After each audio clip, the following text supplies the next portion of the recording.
love it. Mike, how you doing, Curtis, man? welcome to the distillery. Oh, I love it. Look at this. The barrels are right here. This is so good. Mike Diaz, co-founder of St. Augustine Distillery. Right. And I appreciate you having us here, man. We're glad you came. This is so cool. I mean, you guys really kept the original ice plant kind of authenticity here. You still got the racks. We felt like we took all the extras out of the building and left the original bones. So you see the original girders, the original bridge crane that actually picked up the ice. And in 1915, you would have been standing about waist deep in ice. So they used to make 120 tons of ice a day in this plant. All the produce, all the seafood that shipped up by rail from St. Augustine had to be packed with ice.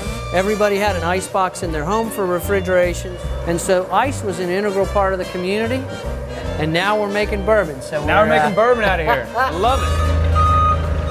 So this is clear. This is what's called White Dog. This is fresh whiskey that's right off the still. About 65 to 70% of the color and flavor comes from the wood, the quality of the wood you use.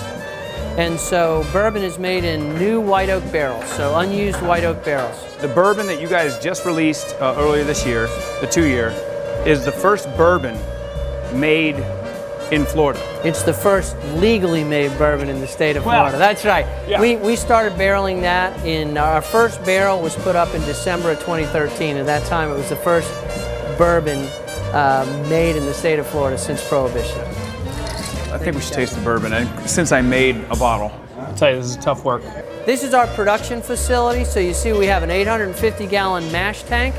We have 5 750-gallon fermentation tanks, 750-gallon stripping still, and a 550-gallon rectifying still. So we got 8 hours in the first tank, 4 days. Correct. In the fermentation tank, 8 hours in here. I'm at 4.5, a little over 4.5 days so far. Correct. This isn't Uncle Jesse and the Dukes of Hazzard. No. Where they're still out in the woods.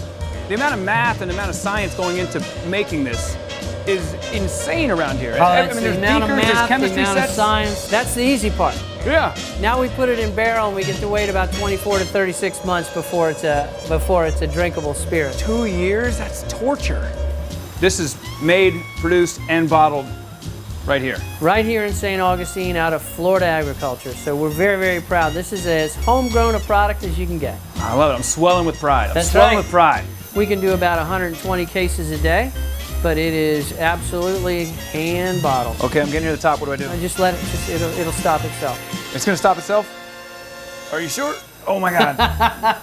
So we've seen how it's made. Let's go sample some spirits. Yeah, I mean, we should, just for quality control purposes. You have to do that. Yeah. So this is a rum tiki. Ladies' night special right here. Here it is. St. Augustine Distillery was named the #1 craft gin distillery in the country by USA Today just 3 weeks ago. #1 craft gin in the country, folks, right here on the First Coast. Oh yeah. This is sweet. Oh, again, I'm just testing for you back home. She'll drink this gin and club soda. It's a spectacular refreshment. Oh yeah, that's the best, clearly. Well, Mike, I appreciate the tour. Thanks for coming. We appreciate it. And I appreciate the drinks. Those Absolutely, were lovely. that's what we do. Pretty cool. Florida grown, agriculture, Florida made, right here on the First Coast. Award-winning spirits right here in your own backyard. Award winning, yes. Thanks, man. Appreciate it. Oh. Absolutely. Jeff, you're gonna need to drive.